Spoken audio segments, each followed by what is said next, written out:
Film chamber ಅಂದ್ರೆ ಕೇವಲ cinema ಮಾತ್ರ ಅಲ್ಲ, ಅಧಿಕಾರ ಹೋರಾಟ ಅಲ್ಲ, ಆದ್ರೆ ಸಿನಿರಂಗದ ಭವಿಷ್ಯ ಕೂಡ ಹೌದು. 2026 ಜನವರಿ 31ರಂದು ಫಿಲ್ಮ್ ಚೇಂಬರ್ ಎಲೆಕ್ಷನ್ ನಡೀತಾ ಇದೆ. ಸಿಕ್ಕಾಪಟ್ಟೆ ಬಿಸಿಯಿಂದ ನಡೀತಿರುವಂತಹ ಈ ಎಲೆಕ್ಷನ್ ನಲ್ಲಿ ಯಾವ್ಯಾವ ಸ್ಥಾನಕ್ಕೆ ಈಗಾಗಲೇ ನೇಮಕಾತಿ ನಡೆದಿದೆ, ಜೊತೆಗೆ ಎಲೆಕ್ಷನ್ ಯಾವ ರೀತಿ ಪೈಪೋಟಿ ಜೋರಾಗಿದೆ ಅನ್ನುವಂಥದ್ದು, ಜೊತೆಗೆ ನಿರ್ಮಾಪಕ ಸಂಘದ ಉಪಾಧ್ಯಕ್ಷ ಸ್ಥಾನಕ್ಕೆ ಈ ಬಾರಿ ಸ್ಯಾಂಡಲ್ವುಡ್ ನಟಿ, ನಿರ್ದೇಶಕಿ ಹಾಗೂ ನಿರ್ಮಾಪಕಿ ಪ್ರಿಯಾ ಹಾಸನ್ ಅವರು ನೇಮಕಾತಿಯನ್ನ ಸಲ್ಲಿಸಿರುವಂಥದ್ದು. ಅದರಲ್ಲೂ ಸಹ ಇವತ್ತು ನಮ್ಮೊಟ್ಟಿಗಿದ್ದಾರೆ. ಇಂಡಸ್ಟ್ರಿನಲ್ಲಿ ಸಾಕಷ್ಟು ವರ್ಷಗಳಿಂದ ಸಕ್ರಿಯರಾಗಿರುವಂಥವ್ರು ಪ್ರಿಯಾ ಹಾಸನ್ ಅವರು. ತುಂಬಾ ತಿಳ್ಕೊಂಡಿದ್ದಾರೆ. ಎಕ್ಸ್ಪೆರಿಮೆಂಟ್‌ಗಳನ್ನ ಮಾಡ್ತಾ ಹೋಗ್ತಾರೆ. ಯಾವುದೇ ಸಿನಿಮಾ ಇರ್ಲಿ ಅಥವಾ ಏನೇ ಚಿತ್ರರಂಗದಲ್ಲಿ ಏನೇ ಆದ್ರೂನು ಧ್ವನಿ ಎತ್ತುವಂತಹ ಕೆಲಸ ಅವ್ರು ಪ್ರತಿ ಬಾರಿ ಮಾಡ್ತಾರೆ. ಆದ್ರೆ ಅವರೇ ಈಗ ಅಧಿಕಾರಕ್ಕೆ ನಿಲ್ತಿರುವಂಥದ್ದು ಎಷ್ಟು ವಿಶೇಷತೆ, ಏನೇನೋ ಹೊಸತನ ಅವರು ತರಬಹುದು ಚಿತ್ರರಂಗದಲ್ಲಿ ಅನ್ನುವಂಥದ್ದನ್ನ ಅವ್ರನ್ನೇ ಮಾತಾಡಿಸ್ತಾ ಹೋಗೋಣ. ಮೇಡಮ್ ನಮಸ್ತೆ. ಎಲ್ರಿಗೂ ನಮಸ್ಕಾರ. ಹೊಸ ವರ್ಷ 2026 ಬಂದಾಯ್ತು. ಏನಾದ್ರೂ ಸಿನಿ ರಂಗದಲ್ಲಿ ಹೊಸದಾಗಿ ಏನಾದ್ರೂ ಕಾಣಿಸಬಹುದಾ ಅನ್ನುವಂಥದ್ದು ಎಲ್ರೂ ಕಾಯ್ತಿದ್ರೆ ಏನ್ ಹೇಳ್ತೀರಾ? ಖಂಡಿತ. ಪ್ರತಿ ಪ್ರತಿ ವರ್ಷ ಒಂದೊಂದು ಎಕ್ಸ್ಪೀರಿಯೆನ್ಸು. ಪ್ರತಿ ವರ್ಷ ಮುಂದಕ್ಕೆ ಹೋಗೋದ್ರ ಬಗ್ಗೆ ಎಲ್ಲರೂ ಯೋಚನೆ ಮಾಡೇ ಮಾಡ್ತೀವಿ. ಈ ವರ್ಷ ಸಹ ನೋಡಿ ಜನವರಿಯಲ್ಲೇ ಎಲೆಕ್ಷನ್ ಮಾಡ್ತಾ ಇದ್ದೀವಿ. ಈ ವರ್ಷವೆಲ್ಲ ಏನೇನು ಕೆಲಸಗಳು ಮಾಡಬೇಕಂತ ಸುಮಾರು ಉದ್ದೇಶಗಳನ್ನ ಇಟ್ಕೊಂಡು ನಾನು ಈ ಒಂದು ಹೆಜ್ಜೆ ಇಟ್ಟಿದ್ದೀನಿ. ಈ ಸಾಕಷ್ಟು ನಮ್ಮ ಈ ಒಂದು ಉದ್ದೇಶಗಳಿಗೆ ಎಲ್ಲರ ಸಪೋರ್ಟ್ ಬೇಕು. ಆ ಸಪೋರ್ಟ್ ಇದ್ದಾಗಲೇ ಅದು ಆ ಒಂದು ನಾವೇನು ಅಂದ್ಕೊಂಡಿದ್ದೀವಿ ಅವೆಲ್ಲವನ್ನು ಒಂದು ಎಕ್ಸಿಕ್ಯೂಟ್ ಮಾಡೋಕ್ಕೆ ಸಾಧ್ಯ.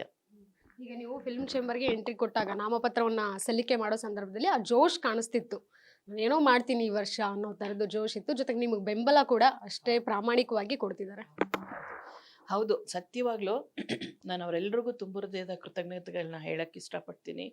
ಯಾಕಂದರೆ ನಾನು ಏನೇ ಒಂದು ಸ್ಟೆಪ್ ತೊಗೊಂಡ್ರು, ಏನೇ ಒಂದು ಡಿಸಿಷನ್ ತೊಗೊಂಡ್ರು ಚಿತ್ರರಂಗದ ಬಗ್ಗೆ ಎಲ್ಲರ ಒಂದು ಎಲ್ಲ ನಿರ್ಮಾಪಕರಾಗಿರ್ಬೋದು, ವಿತರಕರು, ಪ್ರದರ್ಶಕರು ಎಲ್ಲರೂ ಸಹ, ಜೊತೆಗೆ ನಮ್ಮ ಮಾಧ್ಯಮದವರು ಮುಖ್ಯವಾಗಿ. ಯಾಕಂದರೆ ನಾನು ಯಾವುದೇ ಬ್ಯಾಕ್ಗ್ರೌಂಡ್ ಇಲ್ಲದೆ ನಾನು ಚಿತ್ರರಂಗಕ್ಕೆ ಬಂದಂಥ ಹುಡುಗಿ.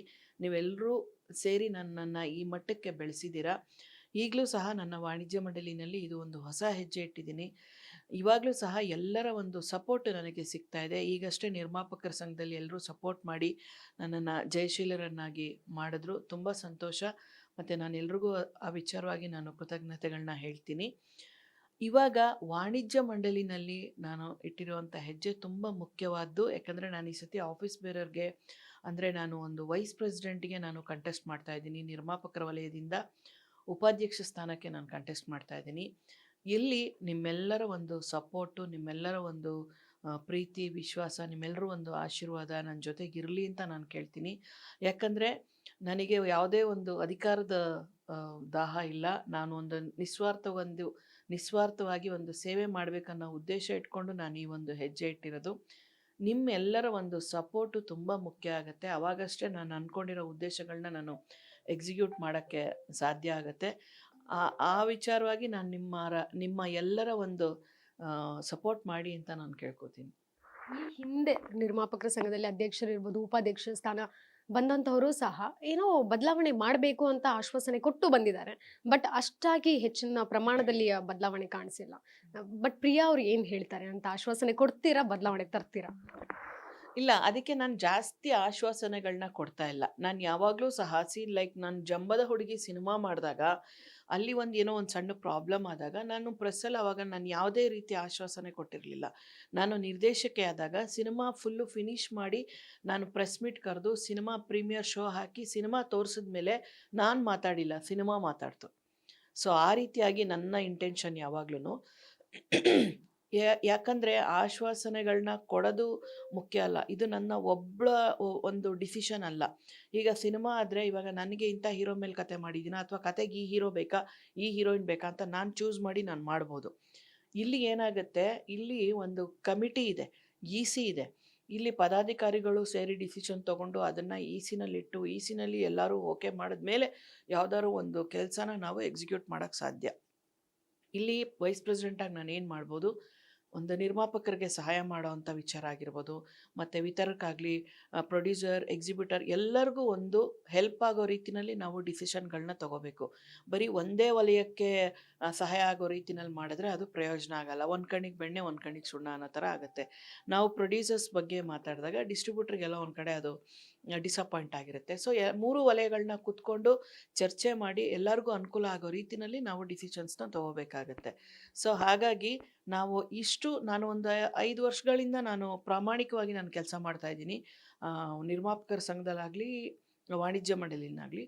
ಹಾಗಾಗಿ ಇಲ್ಲಿ ಅಲ್ಲಿ ಒಳಗಿನ ಏನೇನು ಪ್ರಾಬ್ಲಮ್ಸ್ ಇದ್ದಾವೆ ಅನ್ನೋದನ್ನು ನಾನು ತಿಳ್ಕೊಂಡಿರೋದ್ರಿಂದ ಅಲ್ಲಿ ಏನು ಕೆಲಸಗಳನ್ನ ಮಾಡ್ಬೋದು ಅನ್ನೋದ್ರ ಪ್ರಕಾರ ನಾನು ಆ ಒಂದು ಉದ್ದೇಶಗಳನ್ನ ಇಟ್ಕೊಂಡಿದ್ದೀನಿ. ಸೊ ಅದನ್ನೆಲ್ಲ ಮಾಡಿ ನಾನು ನೆಕ್ಸ್ಟ್ ನಾನು ಮಾತಾಡ್ತೀನಿ. ಮೇಡಮ್, ನೀವು ಅಧಿಕಾರಕ್ಕೆ ನಿಲ್ತಾ ಇದ್ದೀರಾ ಅಂದ್ರೆ ನಿಮ್ಗೆ ಆಪೋಸಿಟ್ ನಿಲ್ಲೋರು ಅಷ್ಟೇ ಟಫ್ ಕ್ಯಾಂಡಿಡೇಟ್ ಆಗಿದ್ರೆ ಮಾತ್ರ ಅದು ಒಂದು ರೀತಿ ಕಾಂಪಿಟೇಷನ್ ಮಜಾ ಅನ್ಸೋದು. ಹಾಗಾಗಿ ಸುಂದರರಾಜ ಸರ್ ಕೂಡ ಈಗ ಪೈಪೋಟಿನ ಕೊಡ್ತಿರುವಂಥದ್ದು. ಅಲ್ಲ ಇರಲಿ, ಯಾಕಂದರೆ ಅವರು ಎಕ್ಸ್ಪೀರಿಯನ್ಸ್ಡ್. ಮುಂಚೆ ಎಲ್ಲ ಅವರು ಚೇಂಬರ್ಗೆ ಬಂದಿದ್ದಾರೆ, ಕೆಲಸಗಳನ್ನ ಮಾಡಿದ್ದಾರೆ, ಇಷ್ಟು ವರ್ಷದಿಂದ ಸೇವೆ ಸಲ್ಲಿಸಿದ್ದಾರೆ. ನನ್ನ ಉದ್ದೇಶ ಏನಂದರೆ ಇವಾಗ ಬದಲಾವಣೆ ಜಗತ್ತಿನ ನಿಯಮ ಅಲ್ವಾ, ಬದಲಾವಣೆಗಳಾಗಬೇಕು. ಯಾಕಂದರೆ ಎಲ್ಲರೂ ಮೈಂಡು ಒಂದೇ ಥರ ಇರಲ್ಲ. ಒಬ್ಬೊಬ್ಬರು ಮೈಂಡಲ್ಲಿ ಒಂದೊಂದು ಐಡಿಯಾಸ್ಗಳಿರುತ್ತೆ. ಹಳಬ್ರ ಜೊತೆಗೆ ಹೊಸಬ್ರನ್ನ ತಗೊಂಡು ಬೆಳೆಸೋವಂಥ ಕೆಲಸನ ಮಾಡಬೇಕು. ಅವಾಗಷ್ಟೇ ಅದು ಚಿತ್ರರಂಗ ಬೆಳೆಯೋದಕ್ಕೆ ಸಾಧ್ಯ ಆಗುತ್ತೆ. ಹೊಸಬ್ರಿಗೂ ಅವಕಾಶ ಕೊಡಬೇಕು ಅಲ್ವಾ, ಇದು ನನ್ನ ಒಂದು ಇಂಟೆನ್ಷನ್ನು.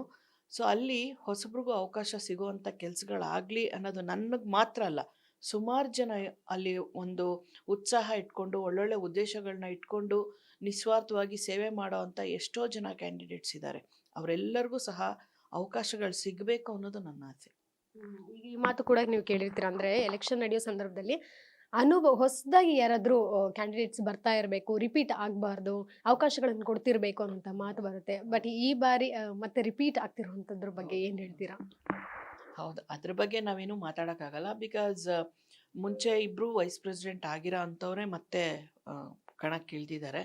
ನೋಡೋಣ ನಮ್ಮ ಜನ ಯಾರನ್ನ, ನಮ್ಮವೆಲ್ಲ ಅವರು ನಿರ್ಮಾಪಕರು, ವಿತರಕರು, ಪ್ರದರ್ಶಕರು ಎಲ್ಲರೂ ಯಾರನ್ನ ಆಯ್ಕೆ ಮಾಡ್ತಾರೆ, ಯಾರ ಮೇಲೆ ನಂಬಿಕೆ ಇದೆ ಅವರಿಗೆ, ಯಾರು ಪ್ರಾಮಾಣಿಕವಾಗಿ ಕೆಲಸ ಮಾಡ್ತಾರೆ, ಅವ್ರು ಹೋಗಿದ ತಕ್ಷಣ ಅವ್ರಿಗೆ ಸಿಕ್ಕಿ ಅವರ ಪ್ರಾಬ್ಲಮ್ಸ್ಗಳನ್ನ ಕೇಳೋ ಅಂಥ ಅಧ್ಯಕ್ಷರು ಯಾರಿದ್ದಾರೆ, ಯಾರೇ ಬರಲಿ ಅಲ್ಲಿ ಏನಕ್ಕೆ ಬರ್ತಾರೆ ಆ ಸ್ಥಾನಕ್ಕೆ ಹೇಳಿ ನಮ್ಮೆಲ್ಲ ಪ್ರಾಬ್ಲಮ್ಸ್ನ ಸಾಲ್ವ್ ಮಾಡಬೇಕು, ನಮ್ಮೊಂದು ತೊಂದರೆನ ಕೇಳೋ ಅಂಥ ಪೇಷನ್ಸು ಟೈಮು ಅವರಲ್ಲಿರಬೇಕು, ಅದನ್ನು ಕೇಳಿ ಅದನ್ನು ಸಾಲ್ವ್ ಮಾಡೋ ಅಂಥದ್ದಾಗಬೇಕಂತ ಎಲ್ಲರ ಅನಿಸಿಕೆ, ಎಲ್ಲರ ಭಾವನೆ ಇರುತ್ತೆ ಅಲ್ವಾ. ಯಾವುದೇ ವಿಚಾರ ಆಗಿರ್ಬೋದು, ಅವರ ಆಯ್ಕೆ ಅದು. ಯಾರು ಆರಿಸಿ ಬರ್ತಾರೋ ಅವ್ರು ಒಳ್ಳೆ ಕೆಲಸಗಳನ್ನ ಮಾಡಲಿ ಅನ್ನೋದೇ ನನ್ನ ಅನಿಸಿಕೆ. ಇದು ಇತ್ತೀಚೆಗೆ ನಾವು ಫಿಲ್ಮ್ ಚೇಂಬರ್ ಅಲ್ಲಿ ನೋಡೋದಾದ್ರೆ ಮೊದಲೆಲ್ಲ ತುಂಬಾ ಗೌರವ, ಭಯ ಪಡ್ತಿದ್ರು. ಬಟ್ ಅದೆಲ್ಲೋ ಕಳ್ಕೊಳ್ತಿದ್ಯಾ ಸ್ಥಾನ ಅಂತ ಅನ್ನಿಸ್ತಾ ಇದೆ. ಹೌದು, ಇತ್ತೀಚೆಗಷ್ಟೇ ಸ್ವಲ್ಪ ವಾಣಿಜ್ಯ ಮಂಡಳಿ ಬಗ್ಗೆ ನಿಜ, ಅದು ನಿಜ, ಮಾತಾಡ್ತಿರೋದು ನಿಜ. ಇತ್ತೀಚೆಗಷ್ಟೇ ಸ್ವಲ್ಪ ವಾಣಿಜ್ಯ ಮಂಡಳಿ ಬಗ್ಗೆ ಎಲ್ಲೋ ಒಂದು ಕಡೆ ಒಂದು ಹೌದಾ ಅಲ್ಲೇನು ನ್ಯಾಯ ಸಿಗುತ್ತೆ, ಅಲ್ಲೇನು ಪ್ರಾಬ್ಲಮ್ ಸಿಗುತ್ತೆ, ಈ ಕೋರ್ಟ್ಗೆ ಹೋಗೋ ಅಂಥದ್ದು ಇವೆಲ್ಲ ಒಂದು ಚಟುವಟಿಕೆಗಳು ನಡೀತಾ ಇದೆ. ಯಾವಾಗ ಅದಾಗುತ್ತೆ ಹೇಳಿ, ಯಾವಾಗತ್ತೆ? ಇಲ್ಲಿ ಸ್ವಲ್ಪ ಸಡಲ ಆದಾಗ, ಇಲ್ಲಿ ಎಲ್ಲೋ ಒಂದು ಕಡೆ ಅವ್ರಿಗೆ ನ್ಯಾಯ ಸಿಗ್ತಾ ಇಲ್ಲ ಅಂದಾಗ ಸಹಜ ಅಲ್ವಾ. ಇವಾಗ ನಮಗೆ ಒಂದು ಕಡೆ ಊಟ ಸಿಕ್ಕಿಲ್ಲ ಅಂದರೆ ಇನ್ನೊಂದು ಕಡೆ ಮನುಷ್ಯ ಪ್ರಯತ್ನ ಮಾಡೇ ಮಾಡ್ತಾನೆ, ಹೊಟ್ಟೆ ಹಸ್ಕೊಂಡಂತೂ ಇರಲ್ಲ ಅಲ್ವಾ. ಸೊ ಹಾಗೆ ಒಂದು ರೆಸ್ಪೆಕ್ಟ್ ಬರಬೇಕು ವಾಣಿಜ್ಯ ಮಂಡಳಿ ಅಂದರೆ. ನೋಡಿ, ಬೇರೆ ಹೊರ ರಾಜ್ಯಗಳಲ್ಲಿ ಒಂದು ರೆಸ್ಪೆಕ್ಟ್ ಇದೆ.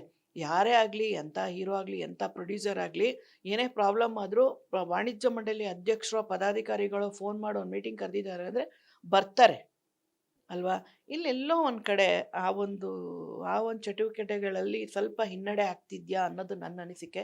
ಇನ್ನೂ ಸ್ವಲ್ಪ ಸ್ಟ್ರಾಂಗ್ ಆಗಬೇಕು. ಇವಾಗೆಲ್ಲ ಹೊಸಬ್ರು ಬರ್ತಾ ಇದ್ದಾರೆ, ಎಲ್ಲರೂ ಒಂದು ಒಳ್ಳೆ ಟೀಮ್ ಮಾಡಿ ಅದು ಒಂದು ಸ್ಟ್ರಾಂಗ್ ಆಗಿ, ಅದಕ್ಕೆ ವಾಣಿಜ್ಯ ಮಂಡಳಿ ಅಂದರೆ ಒಂದು ರೆಸ್ಪೆಕ್ಟ್ ಇರಬೇಕು. ಯಾವುದೇ ಪ್ರಾಬ್ಲಮ್ಸ್ ಎಂಥವ್ರದ್ದೇ ಆಗಲಿ, ಒಂದು ಪ್ರಾಬ್ಲಮ್ಸ್ ಆಯಿತು ಅಂದರೆ ಅದು ವಾಣಿಜ್ಯ ಮಂಡಳಿ ಇದ್ರ ಒಳಗಡೆ ಮಾತ್ರ ಅದು ಡಿಸಿಷನ್ ಆಗೋ ಅಂಥ ಕೆಪಾಸಿಟಿ ಅಲ್ಲಿ ಇರೋರ್ಗೆ ಬರಬೇಕು ಅನ್ನೋದು ನನ್ನ ಅನಿಸಿಕೆ. ಈ ಸಬ್ಸಿಡಿ ವಿಚಾರ ಮೇಡಮ್, ಪ್ರತಿ ವರ್ಷ ಸಬ್ಸಿಡಿ ಬಗ್ಗೆ ಮಾತಾಡ್ತಾ ಇರ್ತಾರೆ. ಜೊತೆಗೆ ನಿರ್ಮಾಪಕಿಯರು ಕೂಡ ಬರಬೇಕು ಇಂಡಸ್ಟ್ರಿ, ಯಾಕಂದ್ರೆ ಈಗ ನೀವು ಕೂಡ ನಿರ್ಮಾಪಕಿ. ಅಲ್ಲ, ಬರಬೇಕು. ನಾನು ನಿಜವಾಗ್ಲೂ ತುಂಬ ಸಪೋರ್ಟ್ ಮಾಡ್ತೀನಿ ಲೇಡೀಸ್ಗೆ. ನಿರ್ಮಾಪಕಿಯರು ಬರಬೇಕು, ನಿರ್ದೇಶಕಿಯರು ಬರಬೇಕು. ಯಾಕಂದರೆ ಎಲ್ಲ ಫೀಲ್ಡಲ್ಲೂ ಇವತ್ತು ಮಹಿಳೆಯರು ಯಾವುದಕ್ಕೂ ಕಮ್ಮಿ ಇಲ್ಲ, ಎಲ್ಲ ಫೀಲ್ಡಲ್ಲೂ ಮಹಿಳೆಯರಿದ್ದಾರೆ. ಇವಾಗ ನಾನು ಇಂಡಸ್ಟ್ರಿನಲ್ಲಿ ಸತತವಾಗಿ 22 ವರ್ಷದಿಂದ ಸತತವಾಗಿ ನಾನು ಇಂಡಸ್ಟ್ರಿನಲ್ಲಿದ್ದೀನಿ. ಇತ್ತೀಚೆಗೆ ಸುಮಾರು ಜನ ಮಹಿಳಾ ನಿರ್ಮಾಪಕಿಯರು ಬರ್ತಾ ಇದ್ದಾರೆ.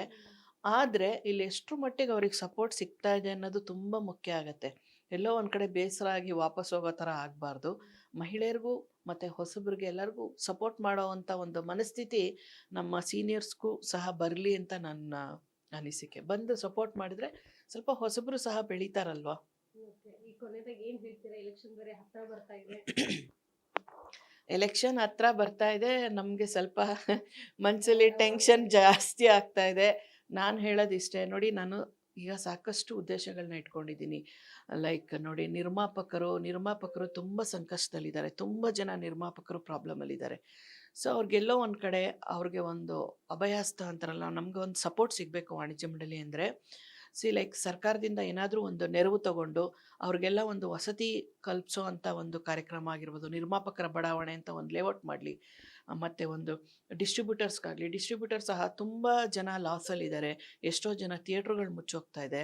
ಸೊ ಅಂಥವ್ರಿಗೆಲ್ಲ ಒಂದು ಬಡಾವಣೆ, ಒಂದು ಮನೆ ಕಲ್ಪಿಸೋ ಅಂಥದ್ದಾಗಲಿ, ಈ ಥರದ್ದೆಲ್ಲ ಒಂದು ದೊಡ್ಡದಾಗಿ ಆಲೋಚನೆ ಮಾಡಲಿ, ಈ ಥರದ್ದೆಲ್ಲ ಒಂದು ಸಪೋರ್ಟ್ ಮಾಡಲಿ ಎಲ್ಲರಿಗೂ ಅಲ್ವಾ. ಆ ರೀತಿಯಾಗಿ ನಾವು ಬೆಳಿಬೇಕು. ಮತ್ತು ಸಿನಿಮಾ ಮಾಡೋರಿಗೆ ಈಗ ಯಾರೋ ಒಬ್ಬ ಒಂದು ಸಣ್ಣ ನಿರ್ಮಾಪಕ ಒಂದು ದೊಡ್ಡ ಸಿನಿಮಾದ ಒಂದು ಕತೆ ಒಂದು ಕನಸು ಕಂಡಿರ್ತಾನೆ.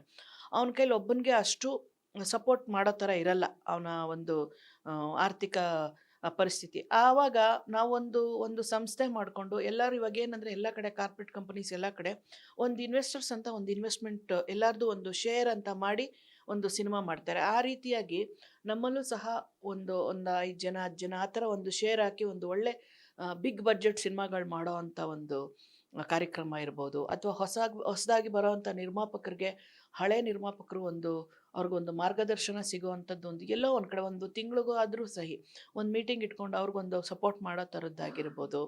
ಮತ್ತು ಪೈರಸಿ ವಿಚಾರದಲ್ಲಾಗಿರ್ಬೋದು, ಹೊರ ರಾಜ್ಯದ ಬೇರೆ ಭಾಷೆಗಳ ಸಿನಿಮಾ ಬಂದಾಗ ಸಾಕಷ್ಟು ಸಮಸ್ಯೆ ಇದೆ. ಇದೆಲ್ಲವನ್ನು ನಾವು ಸಾಲ್ವ್ ಮಾಡಿಕೊಂಡ್ರೆ ಖಂಡಿತವಾಗಿ ವಾಣಿಜ್ಯ ಮಂಡಳಿ ಬೆಳೆಯುತ್ತೆ. ಆಮೇಲೆ ಎಲ್ಲರೂ ಒಂದು ದೊಡ್ಡ ಕನಸು ಕಂಡಿದ್ದೀವಿ, ಒಂದು ದೊಡ್ಡದಾಗಿ ಒಂದು ಚಿತ್ರನಗರಿ ಆಗಬೇಕು, ಇಲ್ಲಿ ಒಂದು ಸರ್ಕಾರದ ಒಂದು ಸಪೋರ್ಟ್ ಬೇಕು ಅಂತ ಅಂದ್ಕೊಂಡಿದ್ದೀವಿ. ಆ ಒಂದು ಸಹಾಯ ಮಾಡೋಕ್ಕೆ ಈ ವಿಚಾರವಾಗಿ ನಾನು ಪ್ರಾಮಾಣಿಕವಾಗಿ ನಾನು ಕೆಲಸ ಮಾಡಬೇಕು ಅಂತ ನಾನು ಉದ್ದೇಶ ಇಟ್ಕೊಂಡು ಬಂದಿದ್ದೀನಿ. ಬಿಟ್ಟರೆ ನನಗೆ ಇಲ್ಲಿ ಯಾವುದೇ ಒಂದು ಅಧಿಕಾರದ ದಾಹ ಆಗಲಿ, ಬೇರೆ ಯಾವುದೇ ರೀತಿ ನನಗೆ ಇಂಟೆನ್ಷನ್ ಇಲ್ಲ. ನನ್ನ ಪ್ರಾಮಾಣಿಕತೆಗೆ ನಮ್ಮ ಎಲ್ಲ 3 ವರ್ಗದವರು ಕೈ ಜೋಡಿಸಿದ್ರೆ, ಸಪೋರ್ಟ್ ಮಾಡಿದ್ರೆ ಖಂಡಿತ ನಾನು ಪ್ರಾಮಾಣಿಕವಾಗಿ ನಾನು ಕೆಲಸ ಮಾಡ್ತೀನಿ ಅಂತ ಅಷ್ಟೇ ಹೇಳಕ್ಕೆ ಸಾಧ್ಯ. ಈ ಪ್ರಶ್ನೆ ನಾನು ಕೇಳಲೇಬೇಕೇನಂದ್ರೆ, ಈಗ ಅಧ್ಯಕ್ಷ ಸ್ಥಾನಕ್ಕೆ ಫಿಲ್ಮ್ ಚೇಂಬರ್ ಅಧ್ಯಕ್ಷ ಸ್ಥಾನಕ್ಕೆ ಮುನಿರತ್ನ ಅವ್ರು ಕೂಡ ಕಾಂಪೀಟ್ ಮಾಡ್ತಿರುವಂಥದ್ದು. ವಾಪಸ್ ತಗೊಂಡು ಇಲ್ಲ, ಮುನಿರತ್ನ ಅವರು ವಾಪಸ್ ತಗೊಂಡಿದ್ದಾರೆ. ಮತ್ತು ಚಿಂಗಾರಿ ಮಹದೇವ್ ಅಂತ ಅವರು ಸಪೋರ್ಟ್ ಪ್ರೆಸಿಡೆಂಟಿಗೆ ಕಂಟೆಸ್ಟ್ ಮಾಡ್ಬೇಕು ಅಂದ್ಕೊಂಡಿದ್ರು, ಅವರು ಸಹ ವಾಪಸ್ ತಗೊಂಡಿದ್ದಾರೆ. ಇವಾಗ ಇರೋದು ಜಯಮಾಲಾ ಮೇಡಮ್ ಮಾಡ್ತಾ ಇದ್ದಾರೆ, ಬಾಮ್ಮ ಹರೀಶ್ ಅವ್ರು ಮಾಡ್ತಾ ಇದ್ದಾರೆ. ಸೊ ಇದಿಷ್ಟು ನಟಿ, ನಿರ್ದೇಶಕಿ, ನಿರ್ಮಾಪಕಿ ಆಗಿರುವಂತಹ ಪ್ರಿಯಾ ಸರ್ ಅವರ ಮಾತು. ಕ್ಯಾಮರಾ ಪರ್ಸನ್ ರವಿ ಜೊತೆಗೆ Keerthi Patil, Guarantee News, Bengaluru. Guarantee News, ಸುದ್ದಿ ಖಚಿತ, ನ್ಯಾಯ ನಿಶ್ಚಿತ.